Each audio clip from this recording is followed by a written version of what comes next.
Perinton Historical Society cruise today. My name is Vicki Profitt. I'm president of the Historical Society. And on behalf of the Board of Trustees, we welcome you to this 1970s theme cruise. We're so thrilled to see so many of you getting into the groove here with your outfits on. So thank you for that.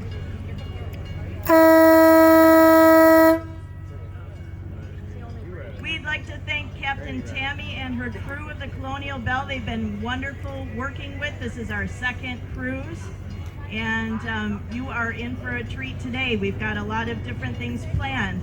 If you didn't get a chance to see the dress-up box downstairs, feel free to grab some garb and feel groovy with it, because we've got lots of different things in that box. We would like to thank our cruise chairs, Kay Jocelyn and Nadine Fierro, who did a spectacular job setting all this up for you today. And as Captain Tammee mentioned, we've got a really fun afternoon planned with narration by our Perinton Town Historian and PHS trustee Bill Poray. Captain Tammee will also be speaking. And we've got wonderful music by Fairport musician named Andrew Young, so we're happy to have him on board with some live music today. So the 1970s means different things to different people. To some people it's more of the tie-dye.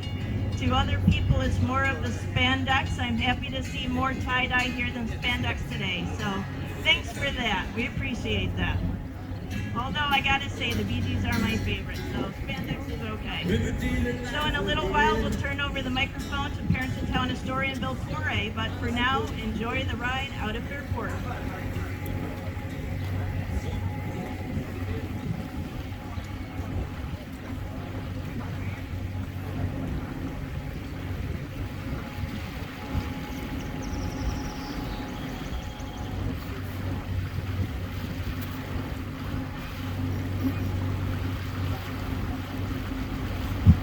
Hello folks, welcome to the Erie Canal. Holy cow, what a beautiful day.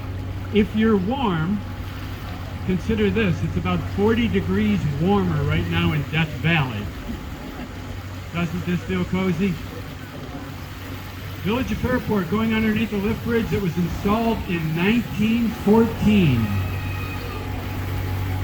This is probably about the 5th or 6th bridge on this location. Of course, you see the box factory building, the brick building over here on the north side. This whole complex from the brick building back quite a ways was the DeLand factory. DeLand's big industry in Fairport starting in 1852. Remnant of the canal's earlier history here, the Murphy Manufacturing Company building. This was very likely an early warehouse along the canal. And when I say along the canal, imagine this. Prior to the barge canal expansion in the early 1900s, 1912, 13, 14, the bank of the canal was to the north, about 40 feet.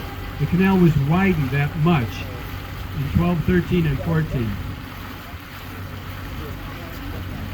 Because you all dressed up so nicely, we are going to talk about the 1970s.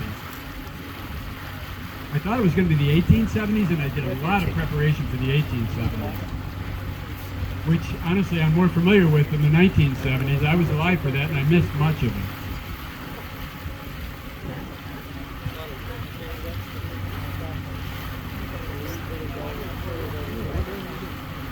I will be around if you want to ask some specific history questions later when we're wandering around when Andrew is playing. But when we talk about the 1970s, I want to start thinking about a photograph I saw just the other day, which kind of really made me think about the 70s.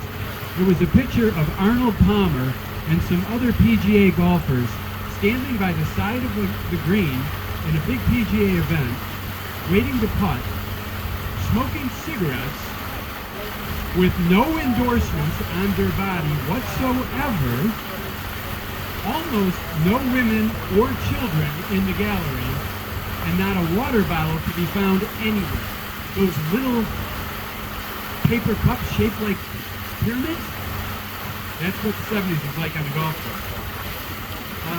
How many of you, by a show of hands or even a slight nod, grew up in the 70s? Do you remember stickers on a window in your neighborhood at various houses? They were a refuge for you, a safe spot, in case there was a bad person or a mean dog. Do you remember something called a haven home? Right? I forgot all about it until I read it the other day. A haven home, a safe haven. One of the big things in the 70s that really took hold was concern about the environment. And not just a national issue, we can tie these things to our own local history as well with the environment. And did you know that the first Earth Day was actually April 22nd, 1970? First Earth Day. Before that, for decades, it was Arbor Day that people were celebrating. But Earth Day came along in 1970, so we've been at it for 53 years now. How many of you have ever been to Hart's Woods? Speaking of the environment, we did a tour, a walk there a couple of years ago from the Crescent Trail. Okay.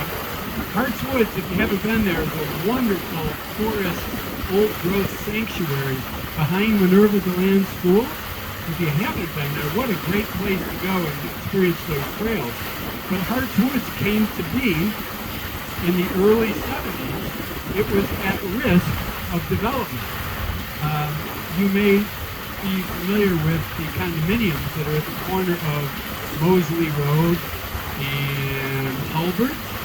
And that entire region there was greenhouses, it was parks, greenhouses, and that wonderful forest was at risk of really being gone.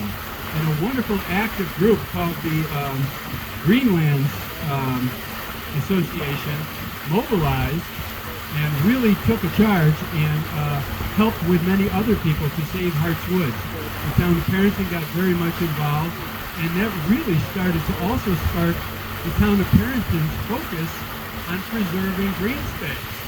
And if you think about what that's affected, including the fact that we have this wonderful Crescent Trail Association with really some remarkable trail system in our community.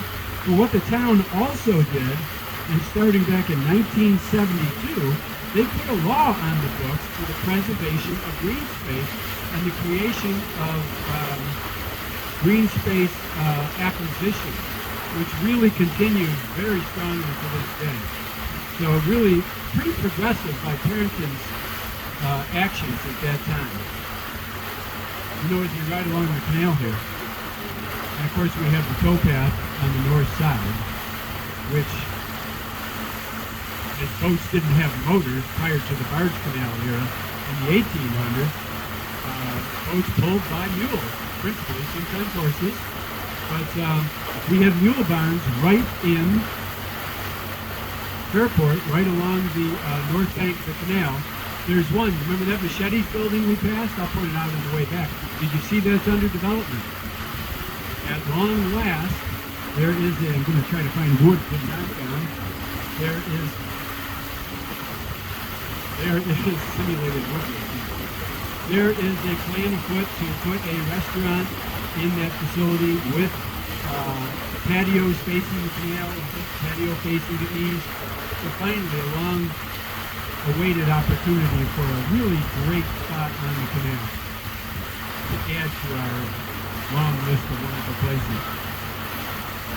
We're coming up on Perinton Park up here to the right, to the north side, and Perinton Park, a lot of history. It really came to be in anticipation of the 1962 sesquicentennial to the town of Perinton, 1812 to 1962.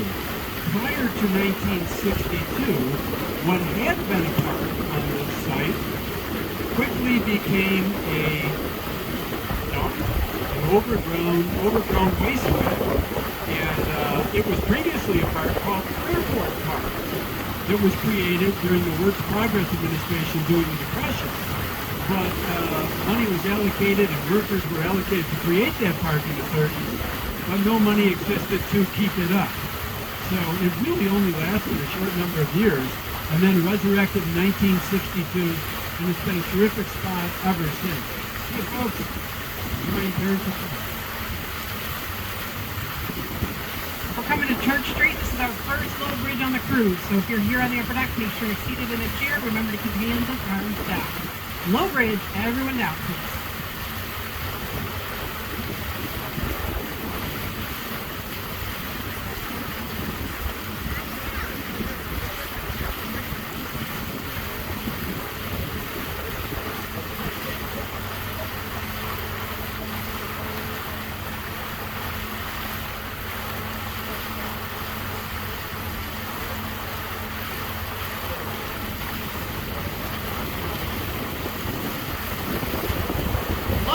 Everybody down, please. The bridges are going to be even lower than this. Watch your head.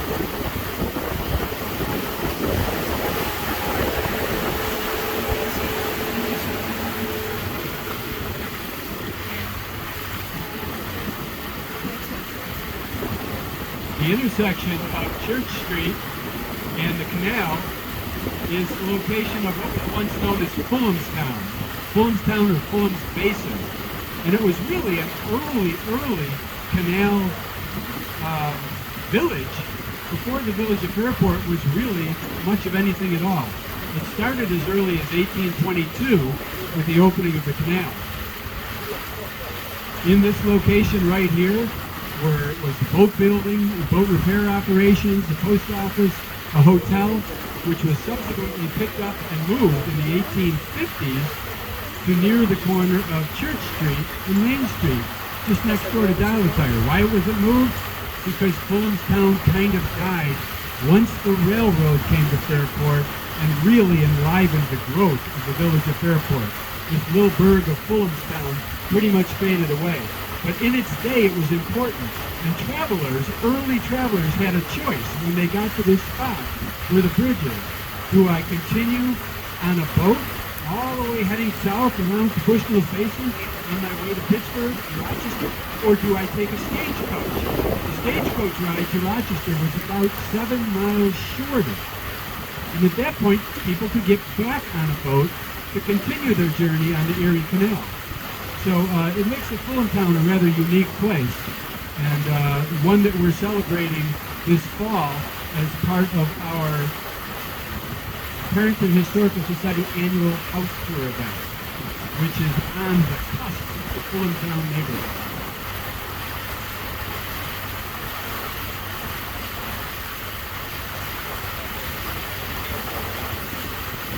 As we approach the Oxbow, which is up on the left, a quarter of a mile up, I just want to elaborate on that for a moment because it's a fun piece of history. Imagine that in about 1871, there was an enormous canal break. Just up ahead on the right, the bank of the canal, supposedly compromised through the work of an industrious muskrat, tunneling through the canal bank. The bank washed away a large length of the bank, and canal water all the way from the docks in Pittsford to the dock in Vassar all rushed through the hole in the canal, going across farmland, reaching Irondequoit Creek, and then heading north all the way to Lake Ontario. Newspaper reports of the time said that a packet boat and the mules that were pulling it wound up suspended in a tree. Barns were torn down, washed away by the flood. But the big story was the repair of the canal bank, which had quite a bit of history and even involves the New York State militia. You see, hundreds and hundreds of workers were called in to repair the canal bank. The canal was shut down until the break could be fixed, so it was of enormous economic impact. So hundreds of workers brought in. However, those workers, how many of you have Irish blood in your veins? Let's hear it for the Irish. In this case, in 1871, some of your ancestors refused to work until they were provided with whiskey and money up front. It doesn't sound so odd, does it? The state was against that, fearing that the quality of the job might be compromised. They brought in the New York State militia, and they camped up on the east bank of the canal. The old Hulbert house is still up there on the curve, and this was all Hulbert farmland. They brought in the state militia. They brought in cannons. They marched in formation. They kind of terrified those workers who really didn't want to just pick up a shovel until they got their whiskey and $5 up front. Eventually, they reached a compromise. The workers got back to work, but it made news all across America in the newspaper.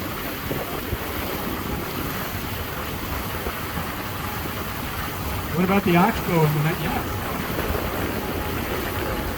How deep is the water in the canal? Typically, the water in the canal is about 12 feet deep. I do not know the answer to that question. How deep did it get during the flood? But the canal was not 12 feet deep back then. When the canal was first created, it was typically about 4 feet deep. And then over the years, over the decades, it got wider and wider and deeper and deeper so that it could accommodate bigger boats. As we travel along here, and as you look off to our left, you're going to see a passageway back to the old Erie Canal, and where 65 little homes and cottages once stood at the oxbow. That's right, 65 individual little homes and cottages. So you'll see this passageway to our left, which circles around in a horseshoe shape. That is actually, I firmly believe, the route of the original early canal, which really twisted and turned a great deal. Keep in mind, it was very shallow and very, very narrow. And when dug, originally it was dug by hand, no big heavy equipment. And so it traveled in that direction. All these trees we see out here on the left are actually on an island. There are a couple of islands here that are the result of dredging, starting in the late 1930s, 40s, 50s, 60s. These islands are man-made. This was a lake at one time, and the oxbow was the playground of Fairport, going all the way back to the 1870s and 1880s, but especially around the 1900s and the early 1900s. I've got to tell you a story of a guy I met, elderly man who told me of his exploits as a little boy with his buddy on the Erie Canal. One day, he took their rowboat out to catch some fish in the lake. He was here so early that the islands weren't here yet, and he and his buddy went out to fish in the little rowboat. However, they had heard that the freshest fish that you can have are the best ones to eat. You want to eat them while they're fresh, right out of the water. And so they had a plan. They took some firewood out in their wooden rowboat, and they started a little campfire right in the wooden rowboat, which sounds like a great idea. Not so much. They started their fire and started to burn a hole in the bottom of the boat. They got back to safety, tied up, got some help patching up the boat, and they realized they even had a better idea. After their neighbor went off to work one day, they went in the neighbor's shed and borrowed his little 1940-era outboard motor and put it on the back of the rowboat. Forget the oars. They motored out to the middle of the lake in grand style. The problem is, they didn't crank down the little attachment points on the motor, and it fell right off the transom of the boat, right down to the bottom of the oxbow. Those little boys spent a lot of time diving for that motor, finally tied a rope to it, pulled it back up, got it in the boat, used their arms to get back in because they left the paddles aboard the oars on shore. And then they took the boat, drained the water out of the motor as much as they could, put it back in the neighbor's shed, locked the door, and never said a word.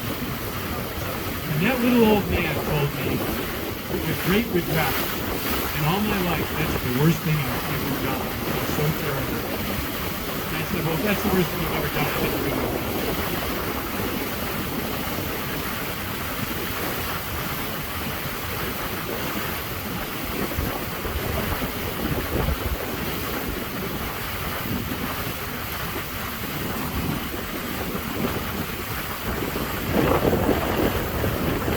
was a question about a bar in the Oxford.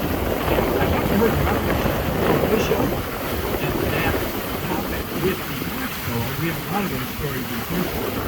But there was a bar, and there's one house still left back there adjacent to the Oxbow, and that was the bar. It isn't on the water, so we don't count it as one of the 65 that was on the water. But that former bar, now a house, still exists. And there's a pretty interesting story that occurred about a gentleman and his wife who lived in the Oxbow. Saturday afternoon, they went to the bar one day at the Oxbow. Sat up at the bar and decided to have a beer.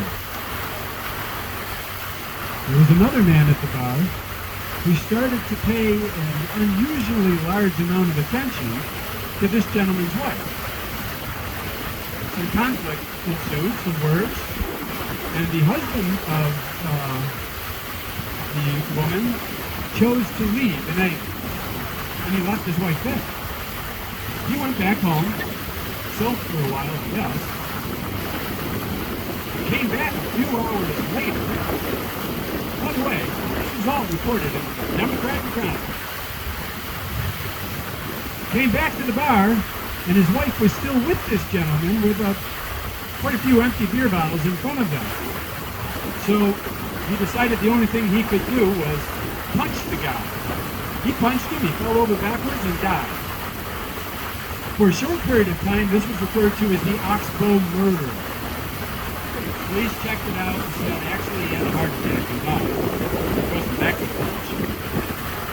But it's one of those stories that actually there wasn't so much to see there, but tended to give the Oxbow the reputation that it had. The Oxbow had a reputation in some quarters of being a pretty rough area, sometimes earned and perhaps sometimes not.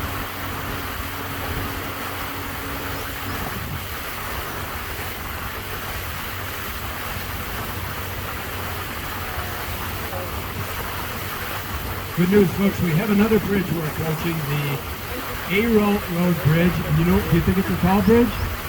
No, it's a low bridge. So we need to stay down. Oh, it really is tall. Very good. So you mean we don't need to duck so much?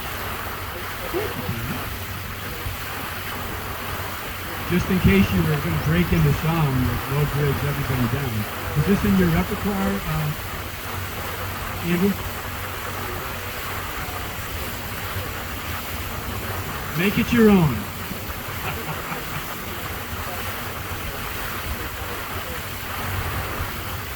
A location with a bridge such as this has had so many bridges over the years. Does anyone remember the previous bridge that was here?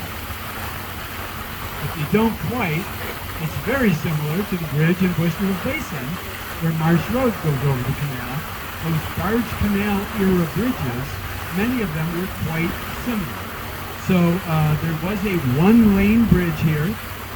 However, it was installed 2 or 3 years before the barge canal project.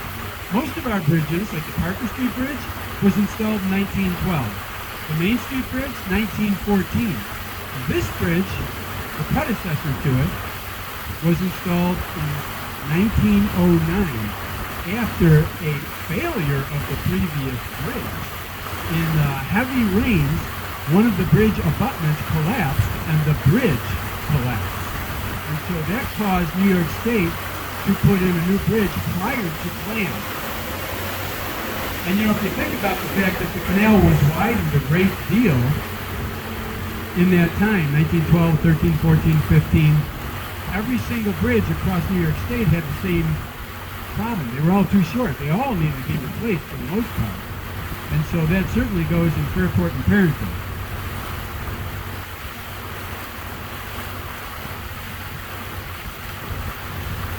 Up ahead we have a low water pipe. This belongs to the Monroe County Water Authority. That's how they get water from one side of the canal to the other.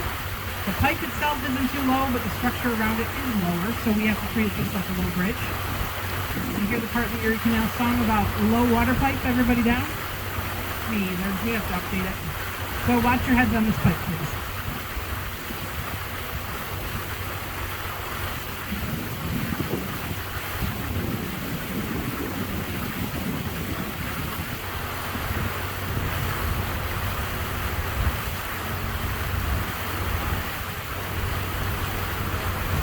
Low water pipe, have a seat, please.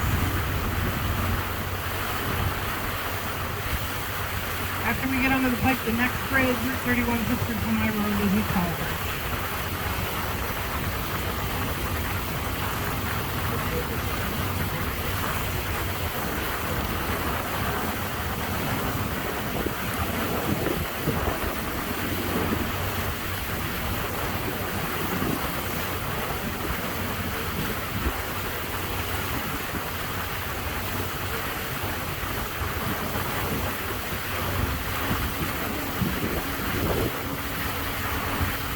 Low water pipe.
In case you're wondering about some things that did happen in the 70s in our community, here's a few.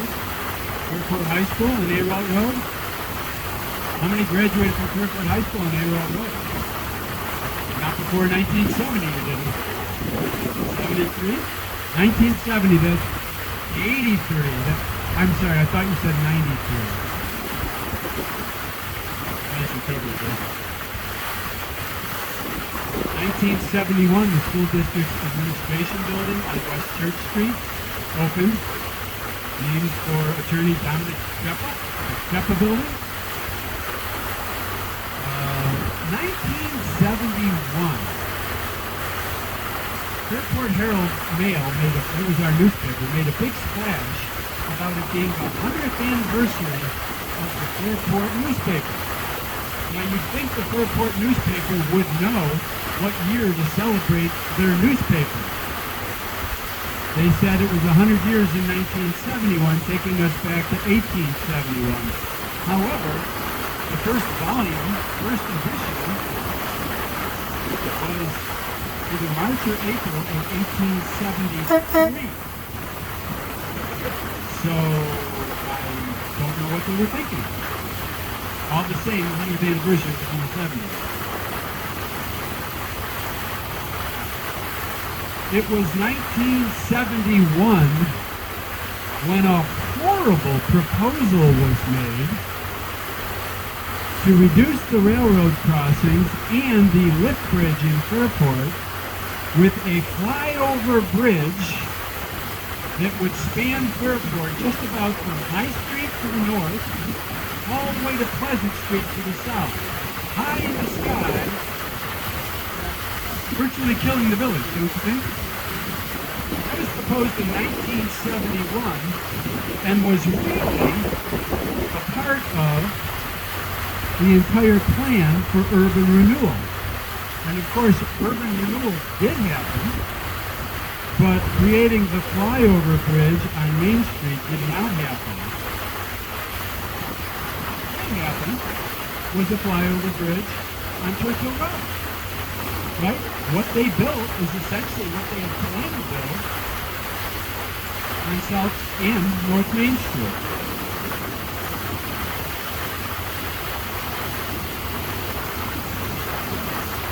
come into a low guard gate. If you're here in the upper deck, make sure you see this playlist.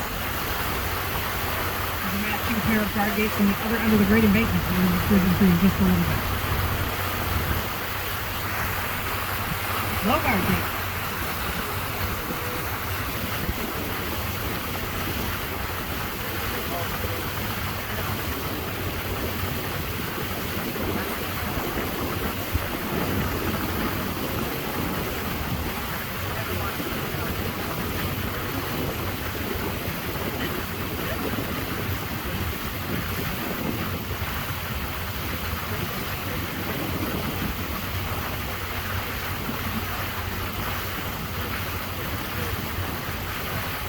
Watch your head, low guard gate.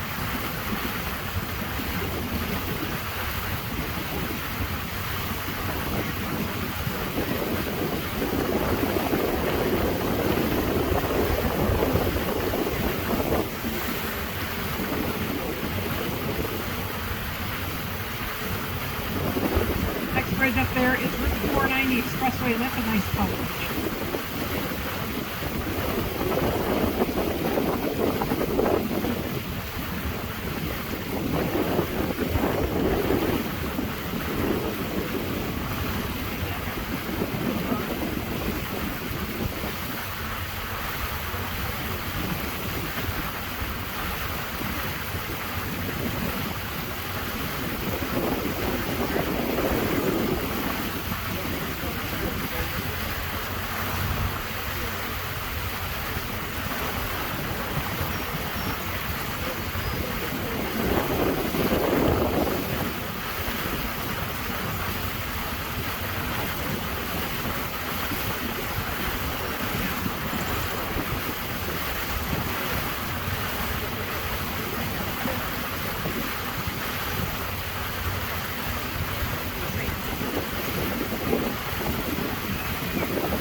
So if you know where we are approaching the Route 490 bridge, and Craig Road Park is all along our left.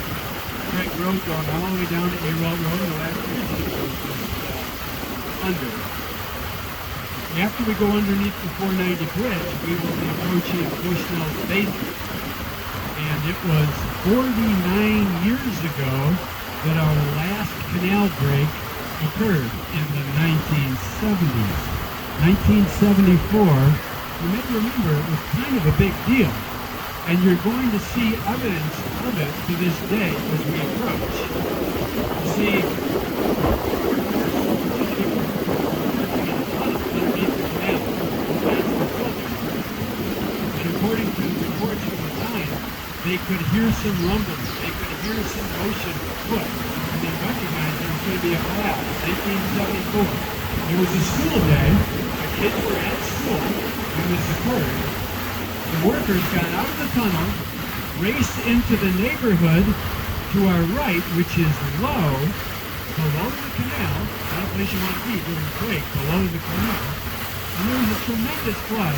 Many houses damaged, washed off their foundations. A lady was washed right out of her basement window, so the reports show. And the evidence of it we can see. If you look at the concrete walls on the right here, all chipped up and damaged, they're old. But then we come to a set of walls on both sides without chips, without damage.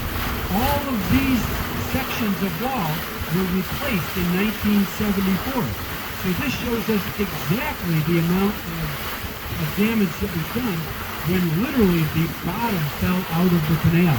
We have wonderful photographs. As you can imagine, a lot of people came to take pictures of this. And a lot of people went to meetings held by anybody that could potentially be held in authority to get some help, financial help, because it was a big deal for folks in these neighborhoods that were so impacted by this.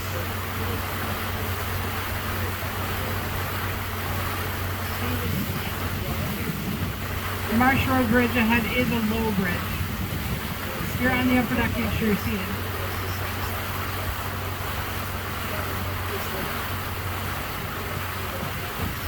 As we approach the bridge, we're approaching some pretty great Bushnell's Basin history. On the left is Richardson's Canal House, and also an inn, the first place we see, this light green color with the black shutters. That was an inn in the hamlet of Egypt. It was Oliver Loud's Tavern, an inn that was picked up and moved here by Andrew Wolfe and his wife, Vivian. They're also the ones that saved Richardson's Canal House from demolition. This entire area from the bridge to Craig Road, including where Bushnell's Basin Fire Department is today, was going to be torn down in a mall building. Low bridge, watch your head.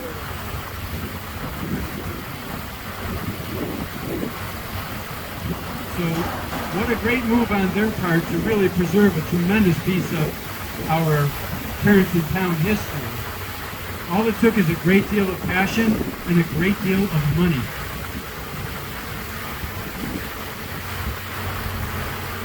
Again, that bridge we just went under is a barge canal era bridge. I think it was put in place about 1912. Just as they were getting ready to replace the old bridge, there was a canal break that washed it away. The abutments for this bridge were in place and survived, photographs tell us, so that they could build this bridge. There was also a trolley bridge here. You might have seen a concrete abutment on the other side. The trolley for the Rochester and Eastern trolley system used to come right through Pittsford, right through Bushnell's Basin, on its way to Finger Lakes communities and vacation land there. Little cottages along the canal started out as little canal side cottages, now holding some terrific businesses and activities. And now we enter the area of the Great Embankment, truly a serious piece of our early canal history. The Great Embankment, and it's signified by these slanted concrete walls, which will carry on for some time, is a man-made, a combination of a man-made passageway which connects glacial ridges. And it's all over the Irondequoit Valley. When the earliest designers of the route of the canal were trying to figure out where to put the canal, many people thought sending it down here over the Irondequoit Valley was just crazy. That this idea of a great embankment would fail. And instead, many advocated actually having the canal deviate up to Lake Ontario across the whole Rochester area because of no way to get across the Irondequoit Valley. In fact, they proved it could be done, although it has failed many, many times. Shortly after the canal was built, the walls, which at that time were a combination of clay and wood and mud, and remember, canal only 4 feet deep, many failures in those early years. And here we are, 201 years later, as the canal opened up to Bushnell's Basin in 1822, and then very late in 1822, very late in the canal season, they opened the Great Embankment to Pittsford, and then to Rochester.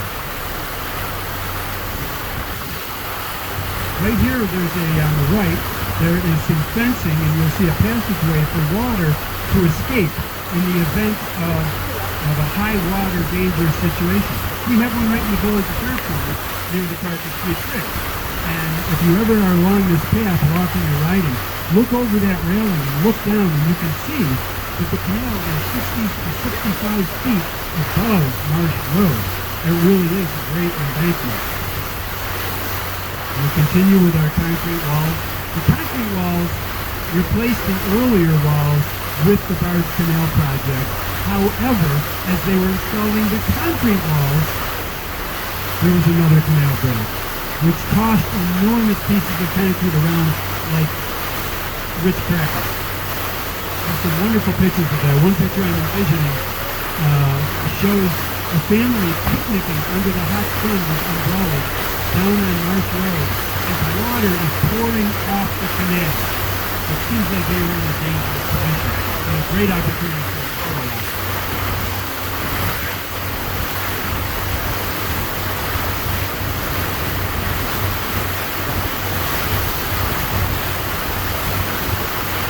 On the other side of the Great Embankment is Pittsford. Up here on the left, just a bit further, is a place called Man's Mill. Another, like Filling Basin, another early canal community that for 100 years has not existed. And you also have to realize that over the years, the location of the canal changes slightly, sometimes more than slightly.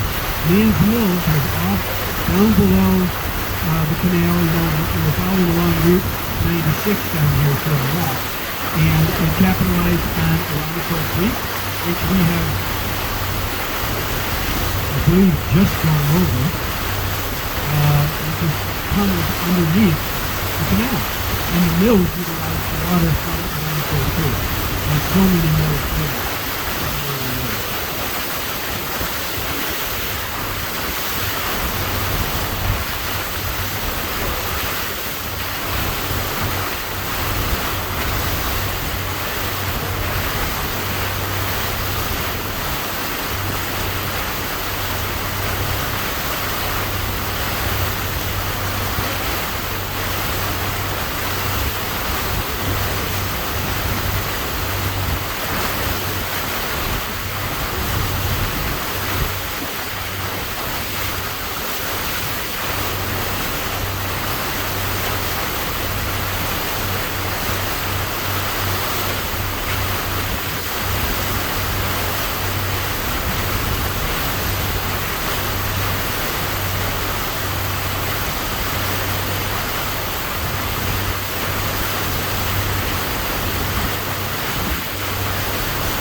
Speaking of the 1970s,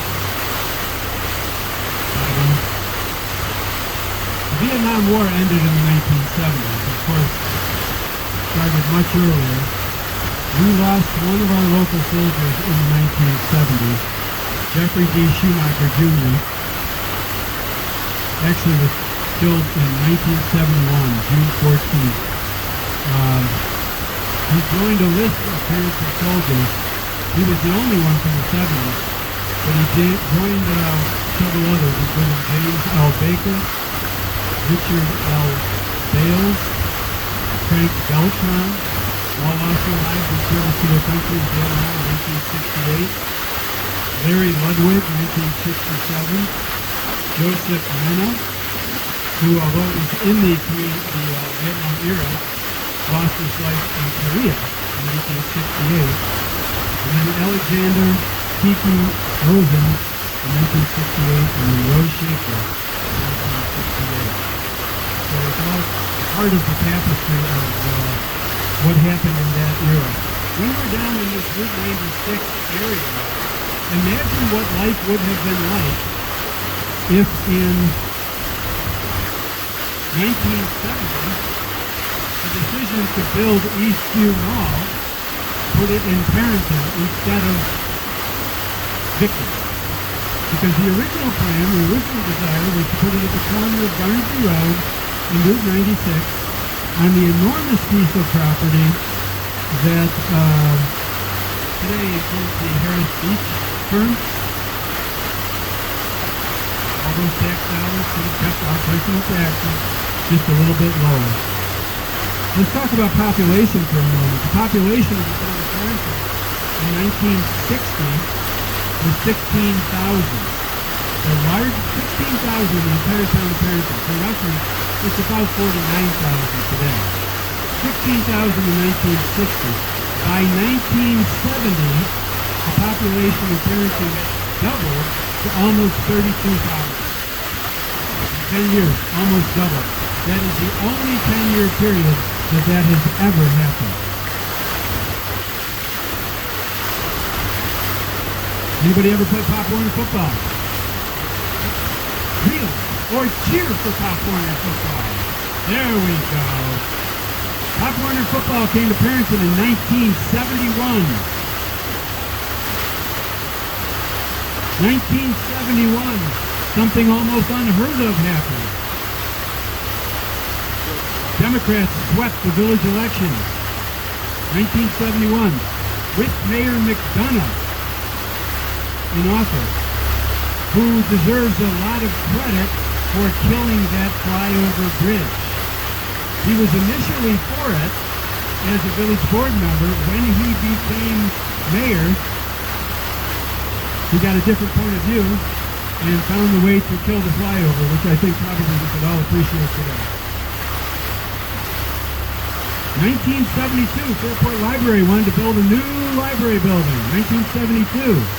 You know where they were, in the home of the Fairport Historical Museum at 18 Perinton Street. The chosen location for the new library was on East Church Street. The plan was to build their library where the fire station is today and has been for almost as long. The library didn't get that figured out. It didn't happen. But of course, when urban renewal came along, the library was able to secure the location that they have today. How many remember alternate days for buying your gasoline? Oh, that was a pleasure. Yes, all about the oil embargo, right? Oil embargo, 1973, 1974. 1976, we had the bicentennial of the United States of America. Every community celebrated that. Just a year before, almost as big a celebration occurred, 1975, when TK's Pizza opened their doors. Oh, biggest cheer of the day goes for TK's Pizza. Why not? Our pizzeria of choice. 1978, the library did move its location to its current spot, and that's when the Fairport Historical Museum had the opportunity to utilize that wonderful building that we have been in now for close to 45 years. Anybody have a connection to the Paisanos? The Paisano Club started long before the 70s. The Paisano Club was a brotherhood of a dozen men who called themselves the Dirty Dozen. Early days worked without any women anywhere near them until they got a lot of pressure to add it and make it available to the wives as well. But they did a lot of good for the community and had a lot of fun doing it. And I mention it because they really blossomed in the 70s. I was recently brought an immense photo album filled with loads of pictures. Is this a low guard gate? We're approaching a guard gate, which is going to be low, and our captain will tell you about that. But these guard gates, you probably saw one on the other side of the great embankment. Those capture the water just in case there's an epic failure of the canal and keep it from completely draining. Low guard gate, please have a seat.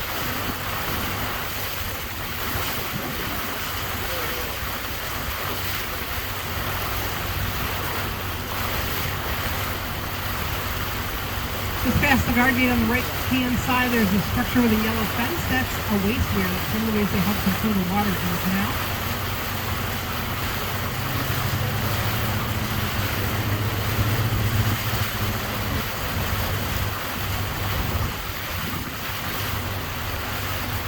Low guard gate.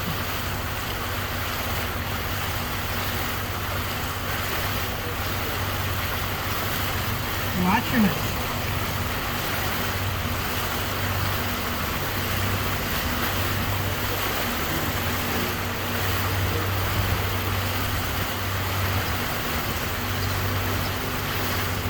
Structure on the left is what's left of a railroad bridge that used to go through here.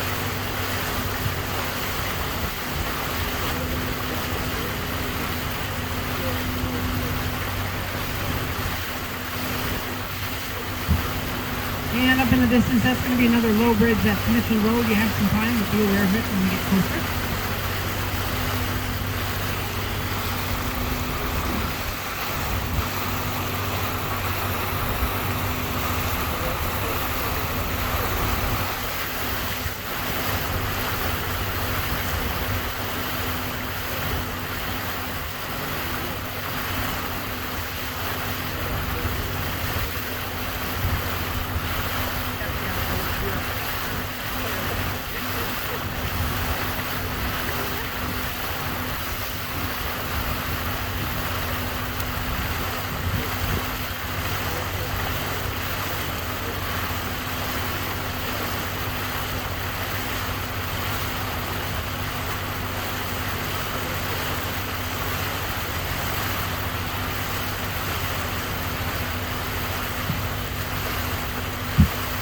Low Mitchell Road Bridge ahead. Make sure you're seated.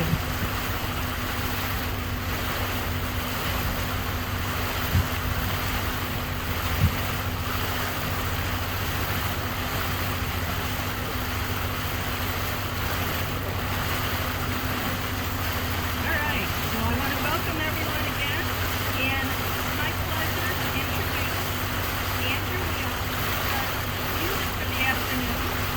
Andrew is from Fairport. He's been playing guitar, writing songs since he was 9 years old, singing his entire life. He falls asleep at night to Frank Sinatra and classical music as a young child. His father introduced him to the music of the 60s and 70s when he was still riding a guitar seat.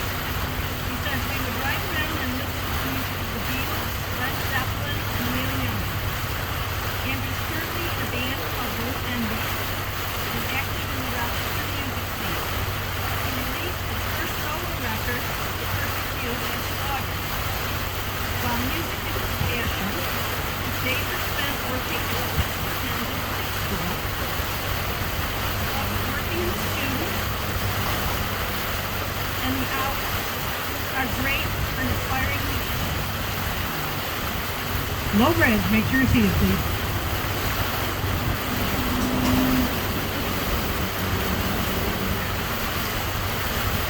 Low Bridge. Watch your heads. Mitchell Road.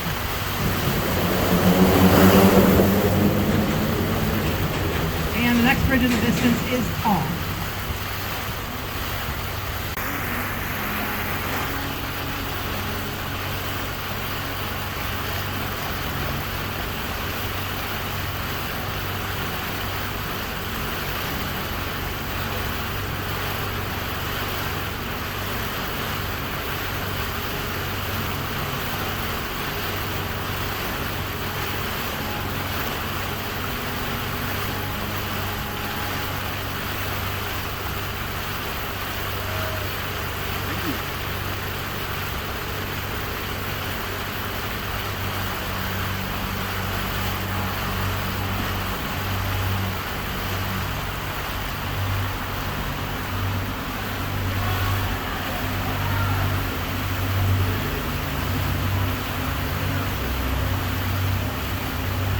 This one's tall, and then on the other side of Pittsford here, we have two low bridges in a row.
Low bridge ahead.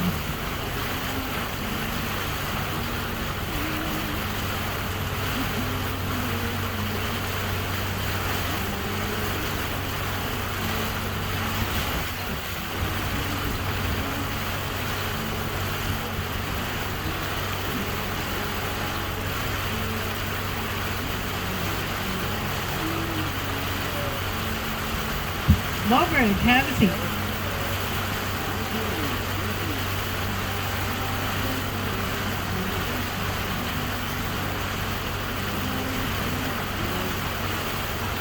Watch your head.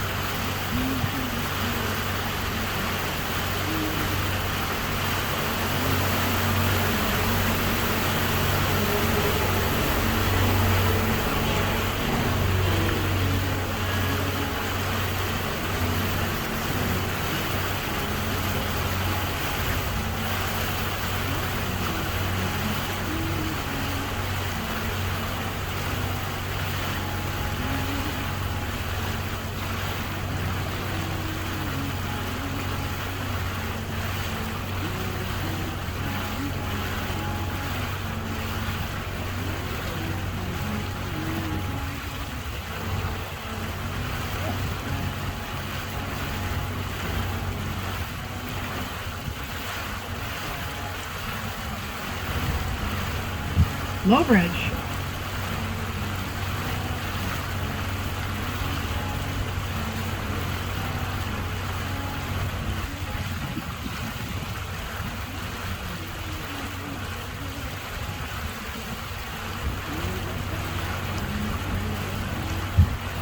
Low bridge.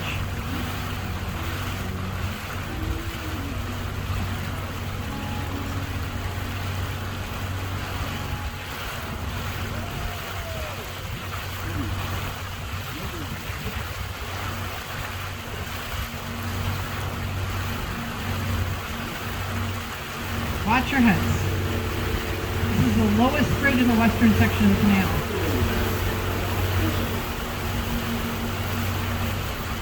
And the water in the canal is a foot lower than usual, so usually we're even closer to that bridge.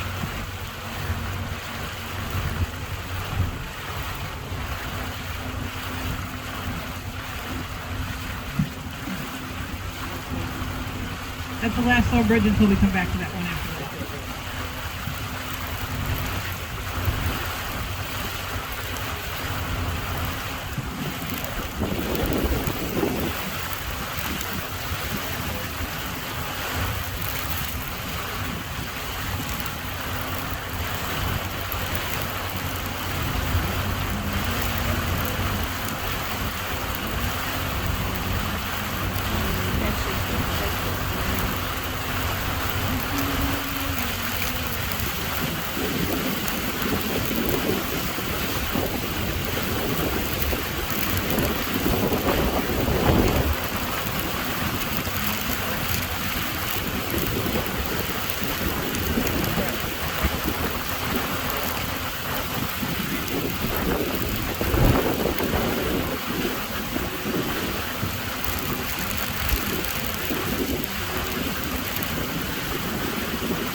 cookies yet? Yeah. Okay.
pull.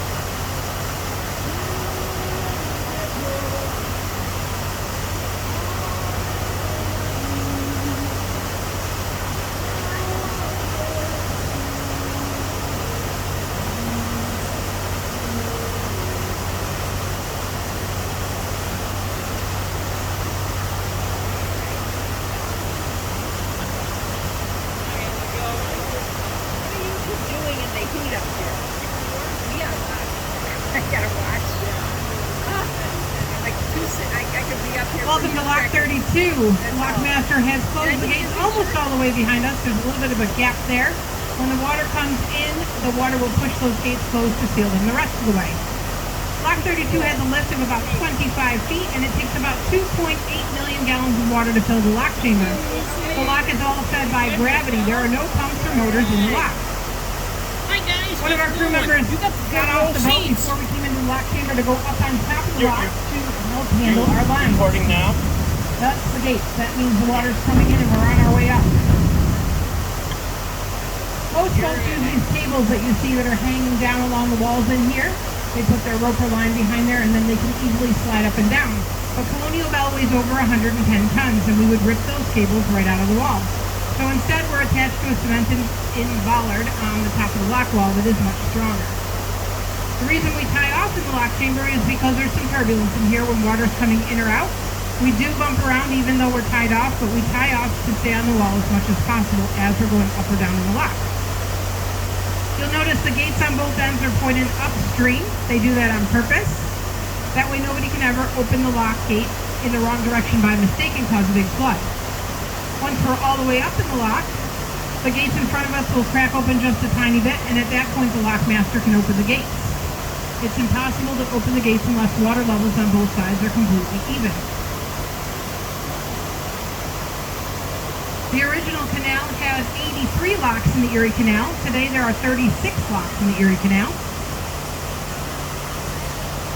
You'll notice there's some yellow and blue boxes in front of the boat up there on the wall. They have lights on top. The bottom lights are lit. That means the valves are 1/3 open. These walls on both sides are actually tunnels, and those valves are all the way down in the bottom of the tunnels. They're big openings all along the bottom where the water flows in or out of the lock chamber. Lock 32 has a couple of unique features. Over on the right-hand side, you'll see an observation deck with some people up there. Not every lock has one of those, but it's a really cool place to watch boats go up and down in the lock. Every lock has something called a bypass stream. The water in the canal has to be constantly moving, and when the gates are closed, every lock has a bypass stream so that the water can flow around the lock chamber when the gates are closed. The one here at Lock 32 is over on the left-hand side. When we get up higher, you'll be able to see it over the hill. But the one here at Lock 32 is different than all of the other bypass streams. They converted it into a whitewater rafting course long ago, and it still operates that way today. So far, it's the only whitewater rafting course in a bypass stream in the New York State Canal System.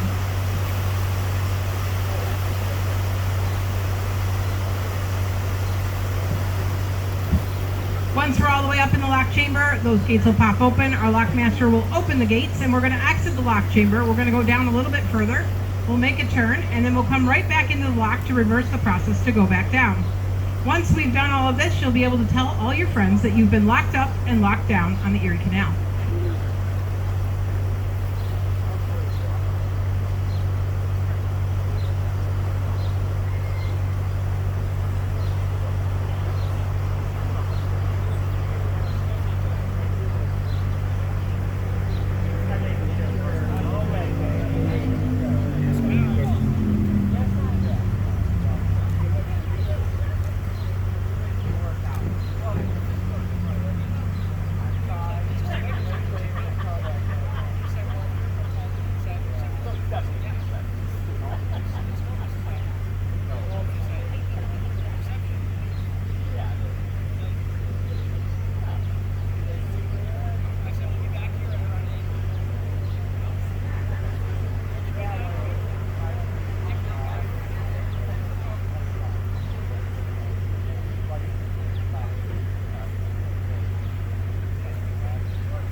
Lockmaster's out on the gates right now. He's looking for that little gap that happens when the water levels are even.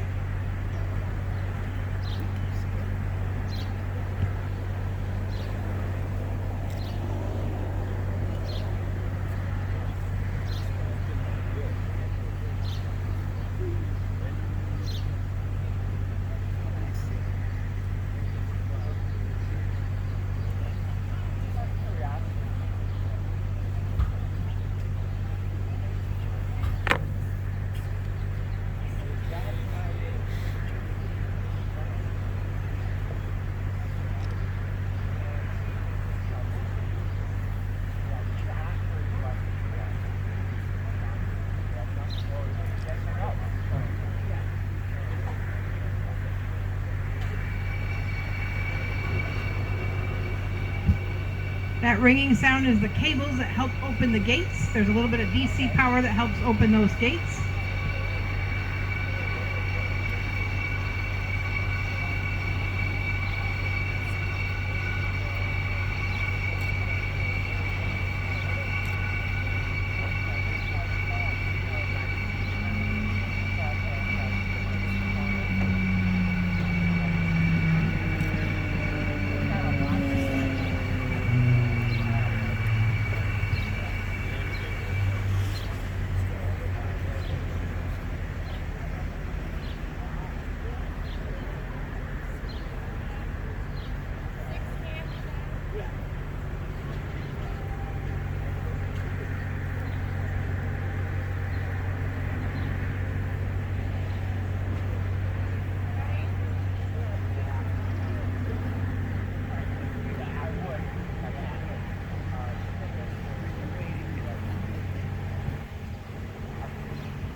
There's that bypass stream with the whitewater rafting course on the left there.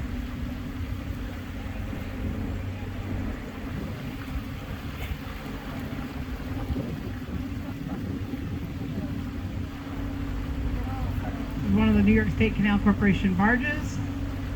Lock 33 is 1 mile ahead of us. It has a lift of about 25 feet as well. Also 2.8 million gallons of water to fill it. If they were to dump both of these locks into the same 1 mile stretch between the locks, it's an awful lot of extra water. So over on the right hand side is something called a surge pond, and that's where the extra water goes, so we don't have a big flood. Down in the bottom of the surge pond, when it is drained, you can see remnants of old barges and other canal equipment that's still down in the bottom.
that we're back in the lock chamber. The lockmaster has closed the gates behind us. He's going to walk down to the little white house in front of the boat.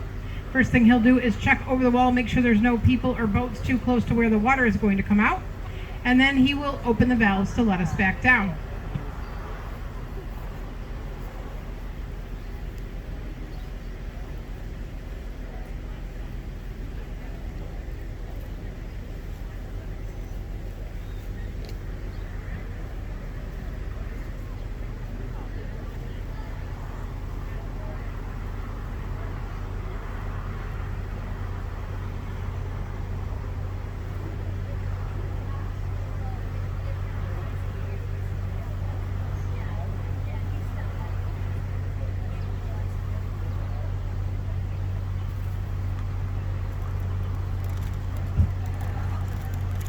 Colonial Belle was originally named Dolly Madison. She was built in 1961 by the Blount Marine Company in Warren, Rhode Island. At first she did cruises around the Connecticut River until she was sold to a company in Boston where she did whale watches. After that she was sold to Circle Line in New York City. Circle Line is now one of the largest tour boat companies in the country. She did cruises around Manhattan Island and the Statue of Liberty until she was sold to a company in Miami, Florida, where she did cruises on the Intercoastal Waterway. She was sold back and forth between New York and Florida a few more times after that, and then she was sold to a company out in San Francisco, California. They put this boat on the deck of a freighter, took her out to the West Coast, changed the boat's name to Franciscan, and she did cruises on San Francisco Bay. My dad, Captain Lee Poynton, started our company in 1989, but in 1995 he decided we were ready for a bigger boat. Found the boat for sale out in California, but one of the first challenges was getting it back to Fairport. He looked into putting it on a freighter and bringing it back the same way that it got out there, but the cost was going to be astronomical and only bring the boat to New Orleans. And he'd still have to get it the rest of the way to Fairport, so we almost gave up the idea. But we were having a family meeting one night, and we were talking about all of these things related to the boat, and I said to my parents, I was in high school at the time, why don't you just drive it home? And my mom's first reaction was no, but we talked her into it. So they boarded up the windows on the lower deck, they added an auxiliary fuel system with tanks downstairs in the dining room, they put on a radar system, and they drove the boat down the Pacific Ocean, through the Panama Canal, up the Atlantic Ocean, down the Hudson River, and into the Erie Canal. That trip took 7 weeks, traveling 24 hours a day under her own engine's power in 1995. Today, Colonial Belle is the largest tour boat operating on the New York State Canal System. She's 60 feet long, 27 feet wide. The boat weighs over 110 tons. She has a single engine and prop. The engine is an 8V71 Detroit diesel, and she has no bow or stern thrusters.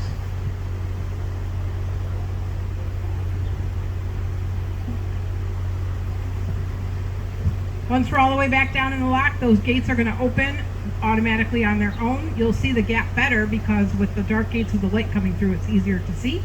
At that point, the lockmaster will open the gates and we'll be on our way back to Fairport.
Nothing's gonna change.